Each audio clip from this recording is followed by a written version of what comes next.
Vamos ver aqui um pouco sobre os tipos de sujeito. O sujeito pode ser simples, composto, oculto ou desinencial, indeterminado e existe, como nós falamos, a oração sem sujeito. Tudo depende de como o sujeito aparece representado por palavras ou não representado por termo nenhum na oração. Vejam só, o sujeito simples vai ter apenas um núcleo. A gente lembra que núcleo é a parte mais importante de algo. Então, o núcleo de uma célula é a parte mais importante da célula. O núcleo do sujeito vai ser a palavra que representa todo o sujeito. No sujeito simples, a gente só vai ter uma palavra. No sujeito composto, vamos ter 2 ou mais núcleos. No sujeito oculto ou desinicial, há um sujeito, a gente pode dizer quem é o sujeito, mas ele não está escrito na oração, não está representado por uma palavra. O sujeito indeterminado é a mesma coisa. Existe um sujeito na oração, mas a gente não pode dizer quem é o sujeito. E na oração sem sujeito, não há sujeito. Vamos ver um pouco sobre esses sujeitos. O sujeito simples, olha um exemplo. Todos os estudantes da turma estudaram o assunto. Vamos perguntar ao verbo quem é o sujeito da oração. Quem estudou o assunto? Todos os estudantes da turma. Mas quando a gente fala todos os estudantes da turma, qual é o termo que resumiria toda essa expressão? Estudantes. Então, apenas uma palavra é a mais importante e resume sobre quem é a informação. Uma palavra, um núcleo, sujeito simples. Veja que não importa se essa palavra representa um ser ou mais de um ser. Quando a gente fala todos os estudantes, a gente não está falando de apenas um ser, está falando de vários seres. Mas aí há apenas uma palavra para representar esses vários seres. Se só há uma palavra representando o sujeito, o núcleo do sujeito, o sujeito vai ser simples. Já no sujeito composto, a gente precisa ter 2 ou mais núcleos. Olha só, eu e outros colegas respondemos o exercício. Perguntamos ao verbo. Quem respondeu o exercício? Eu e outros colegas. Nesse caso, veja só, a gente pode resumir o sujeito só em colegas? Não poderia, porque se você fala de colegas, você não está se incluindo nesse grupo. Então, há um outro termo aí que precisa ser agregado a colegas para ver sobre quem é a informação. No caso, temos eu, colegas, 2 palavras, 2 núcleos, sujeito composto. Se fossem 3, 4, 5, 6 núcleos, sujeito composto. Já o sujeito desinicial ou oculto, que às vezes também é chamado de elíptico, ele não aparece escrito na oração. Veja só o exemplo. Fizemos toda a tarefa. Vamos perguntar ao verbo quem é o sujeito. Quem fez toda a tarefa? É possível dizer quem realizou essa ação? Sim, é possível. Fomos nós que fizemos a tarefa. Mas o nós não está escrito aí. Como é que a gente sabe que fomos nós? Pela terminação do verbo. É uma terminação, MOS, é uma desinência típica de primeira pessoa do plural. Então, o sujeito aí poderia ser eu fizemos a tarefa? Não. Ele fizemos a tarefa? Não. Só poderíamos ser nós. Então, o verbo indica quem é o sujeito, apesar da palavra não estar escrita na oração. Já é diferente do sujeito indeterminado, que é um sujeito que também existe. Vamos ver aqui o exemplo. Deixaram o livro ali. Vamos perguntar ao verbo quem é o sujeito. Quem deixou o livro ali? Será que a gente pode responder como se fosse sujeito desinicial? Eles? Será que não foi uma pessoa só que deixou o livro ali? Não dá para saber.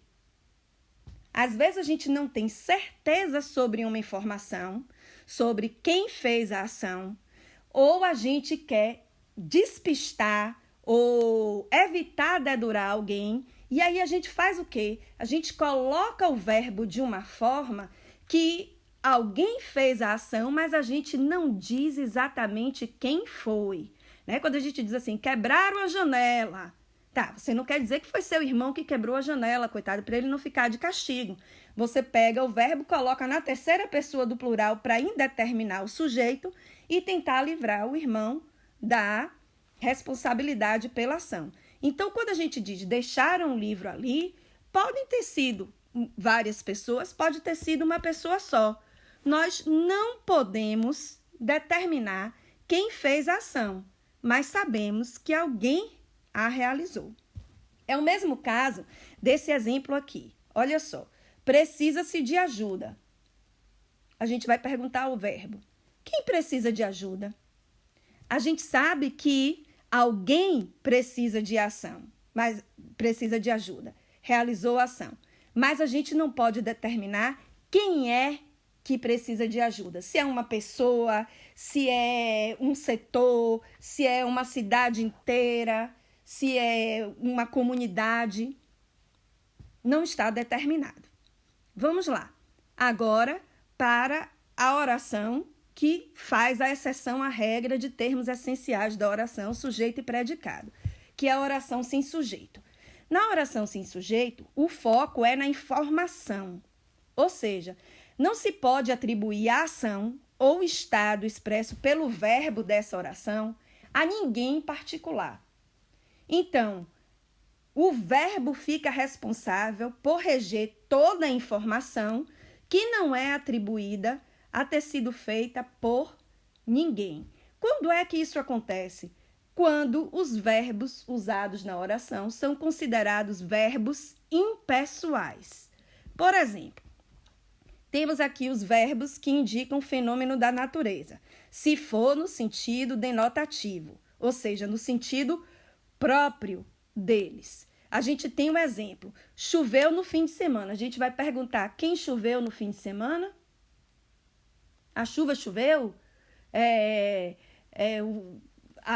O ciclo da água fez chover? Não existe nada nem ninguém responsável pela ação de chover.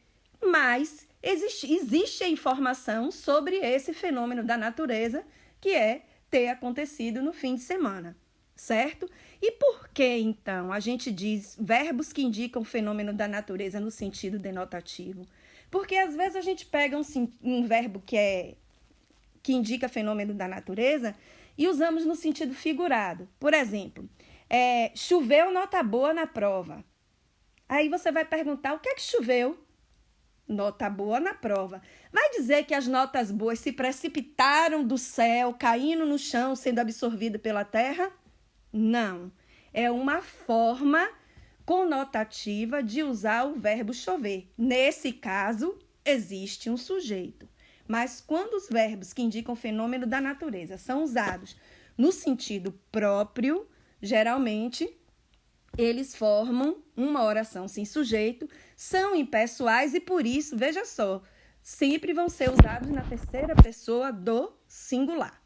Outro verbo que forma uma oração sem sujeito, o verbo haver, quando significa existir, acontecer ou tempo decorrido. Por exemplo, há muitas pessoas na fila. Há muitas pessoas na fila. Não há um sujeito para o verbo haver aí. Muitas pessoas é o complemento do verbo e não quem faz haver.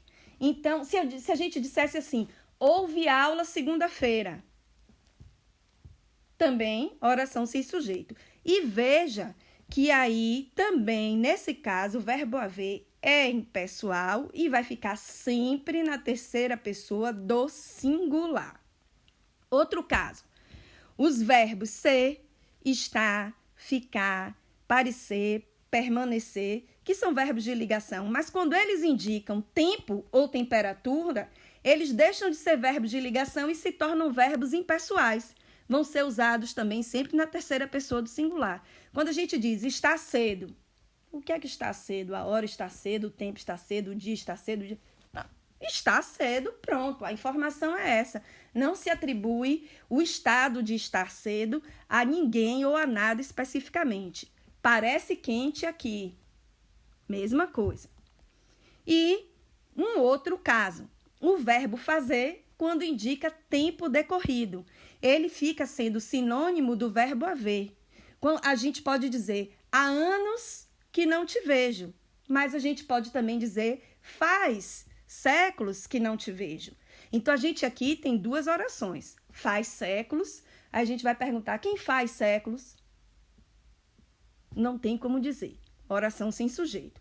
Agora, que eu não te vejo, já é outra oração. Veja que o verbo é outro, vejo. E aí você diz assim, quem não vê, eu. Mas eu não está escrito aí, porque aí nessa segunda oração o sujeito é desinencial. Eu sei que o sujeito vai ser o pronome eu, porque o verbo está na primeira pessoa do singular. Mas a oração que tem o verbo fazer sempre vai ficar na terceira pessoa do singular. Veja que não é fazem séculos, é faz séculos. Não importa se a palavra que vem depois é singular ou plural, o verbo vai ficar na terceira pessoa do singular porque, com esse sentido, ele é um verbo impessoal. E sendo o verbo impessoal, sempre vai ficar na terceira pessoa do singular. Tem alguma exceção, professora? Claro que tem. A língua portuguesa gosta disso. Então, a exceção é o verbo ser, quando a gente vai falar de data e hora. Quando a gente está falando de data e hora, o verbo ser é impessoal também. Mas somente nesse caso específico, ele pode ser usado na terceira pessoa do singular ou do plural. O que é que vai determinar isso? A hora ou a data. Se a hora for singular, verbo no singular. Se a hora for plural, verbo no plural. Se a data for singular, verbo no singular. Se a data for plural, verbo no plural. Olha só, são 10 horas. 10 plural. Então, eu uso são. Mas é 1h, porque 1 é singular, então a gente usa o verbo no singular. Mesmo assim, são orações sem sujeito.